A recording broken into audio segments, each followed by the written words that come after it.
Hello, I'm your host, Josh Hawkins. I'm a specialty registrar in public health in the UK, and I'm excited to welcome you to a special series of episodes in partnership with the Faculty of Public Health to showcase the candidates running in the 2024 Faculty of Public Health elections. We will be joined by candidates for Vice President and President, and we'll be exploring their vision for the faculty and why members should consider voting for them.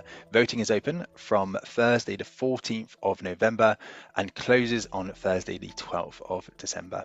Today, we're speaking to Rachel Flowers, a seasoned leader in public health with over 3 decades of experience. Known for her bold stance on tackling wicked problems like health inequalities, Rachel is passionate about addressing racism as a public health issue alongside broader inclusion matters such as neurodiversity, LGBTQ, homelessness, and ageing rights.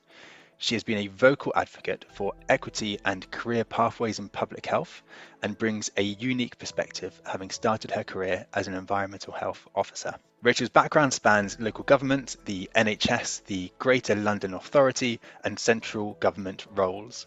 She has served as Director of Public Health in 2 different areas over 13 years, advised on global academic programs, and is currently pursuing a professional doctorate focused on leadership in crisis situations. Beyond her official roles, Rachel has actively contributed to public health organisations, holding positions like the Vice Chair of the UK Public Health Association and serving on the Faculty of Public Health's board. With a deep commitment to advancing public health and workforce development, she's now running for Vice President of the Faculty of Public Health. Rachel, welcome to the podcast. Hi, Josh. Now, first question for you. Why do you want to be Vice President of the Faculty of Public Health? Thank you, Josh. Well, the faculty has always been important to me throughout the whole of my public health career. It took me a long time to get to my professional registration because I took the long way around, nearly 20 years in local authority, the NHS, and the faculty was an aspiration, a beacon for public health specialists, whichever route we came through.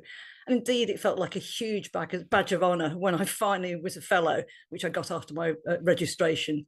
So I value how it supported and promoted and does support and promote the public health community.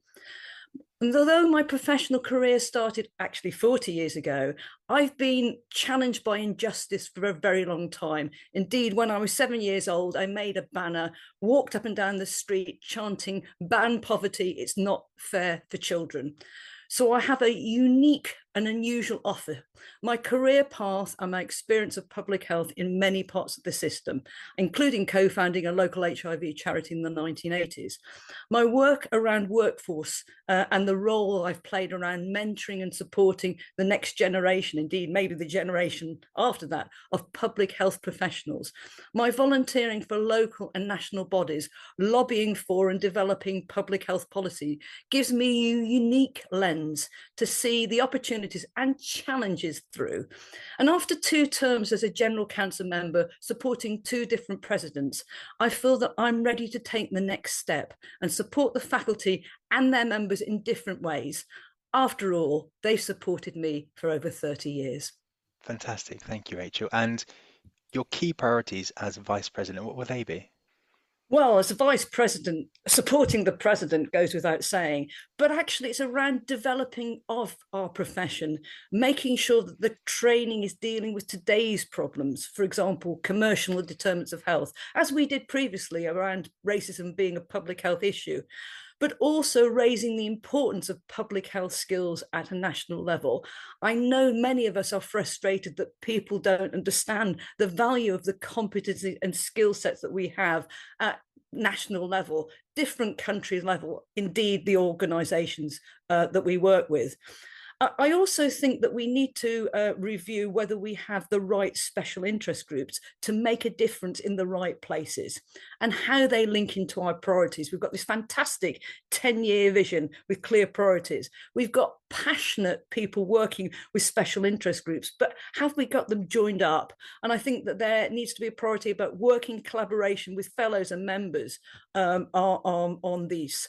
I think there's another important issue, and it's working with the president and the board, are we loud enough in the right places? As constructive as possible, but as challenging as necessary. And my other priority is the visibility around all 4 countries. As a vice president supporting the president, I envisage being visible in all 4 countries. On a personal level, as a member, I'll be volunteering for the Vulnerable People Special Interest Group, a personal interest of mine as well. So those will be my key priorities, but actually, importantly, supporting and working very closely with the successful candidate for the presidency. Really good to hear. Thank you, Rachel. You mentioned a few of our different members there. So how will you contribute to ensuring that FPH members are supported across their career paths to meet current and future public health challenges? That's such a brilliant question. Is that when I started, there wasn't really clear pathways for those of us who wanted to work in public health. I was very fortunate that I worked with the Chief Medical Officer, but 3, Liam Donaldson, around the wider public health workforce paper, which was the start of the UK Public Health Register. So I have been working nationally around different routes into public health. I have been advocating around the importance of standards at all levels, apprenticeships, public health principles, specialist registrars like yourself. I went through the portfolio route. Standards are a key part of our public health identity. And then assessment, fair assessment, examinations. I have to say, I'm aware many of you will have been impacted by the exam. I'm aware around the exam, and I think that we just need to make sure actually it is fair and kind in terms of examination processes. And we need to look around individual mentoring, and there's peer-to-peer mentoring. There's people around different parts around this as well. It's about connecting up the system as well.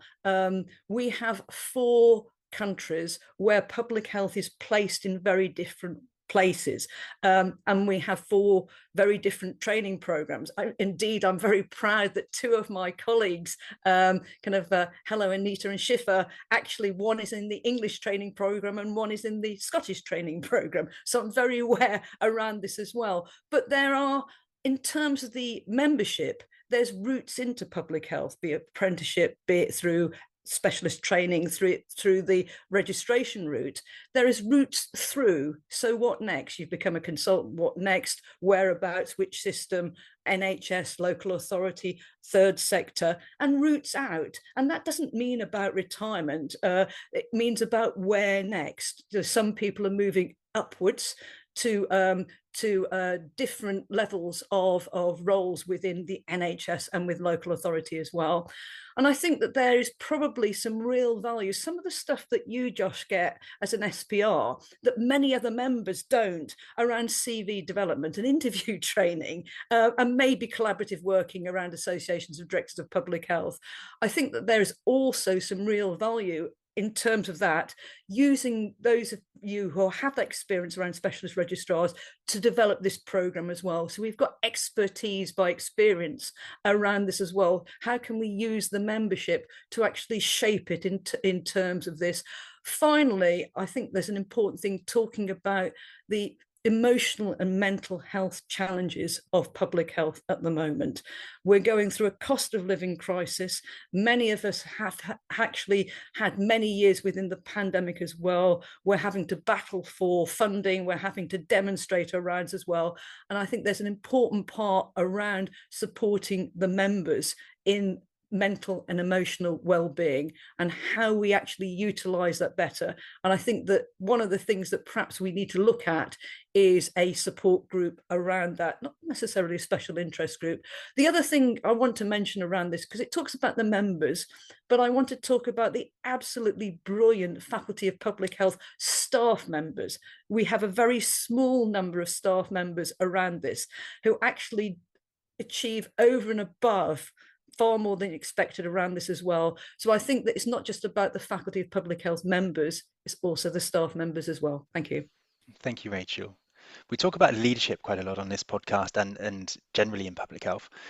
What would you say makes a good public health leader, and how would you describe your leadership brand?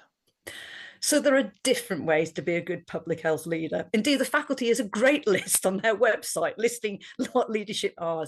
But at a strategic level, it's the tactics of leadership, how and where and with who.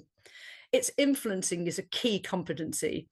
So, as many of us, or actually all of us know, it's not even needed to be branded public health to improve public population health. It's feeling comfortable that what we did makes the difference, even though we don't always get the credit. Although sometimes we need to make sure that we are more vocal as well. So, a good public health leader needs to be prepared to lead at the front, at the side, very important for a vice president, and supporting others develop and shine. A key part of public health leadership is supporting others find their voice, developing their competency and shine. So we have a broad and deep range of key competencies and skill sets around leadership. And depending on where we are in our career and what we're doing, we utilize them in different ways. So the leadership that we used within, say, for example, the COVID pandemic, very different style of leadership than we would have done in terms of developing a long-term inequalities program around reducing issues around poor health. And the second question, how would I describe my leadership brand? I'm authentic, I'm passionate, I'm adaptive, I'm connected, I'm credible, I'm collaborative. I'm an excellent communicator at all levels and in different ways. I'm very, very vocal. Indeed, actually, in relation to this, if I'm not vocal, people wonder why I'm quiet. So actually, in terms of my leadership brand, is understanding that sometimes I don't need to be there to lead. I can support others as well. It actually working through others to make a difference for population health improvement and reducing health inequalities. Rachel Flowers, thank you very, very much. It has been fantastic to hear about your background and your vision for the FPH as you apply or run as a candidate for the Vice President role. Thank you very much for joining us. A reminder to vote for everyone. Voting information will be emailed to all FPH voting members on the 14th of November. Please look out for the email from fph@cesvotes.com. Rachel, thank you very much for joining us. My pleasure. Thank you very much, Josh.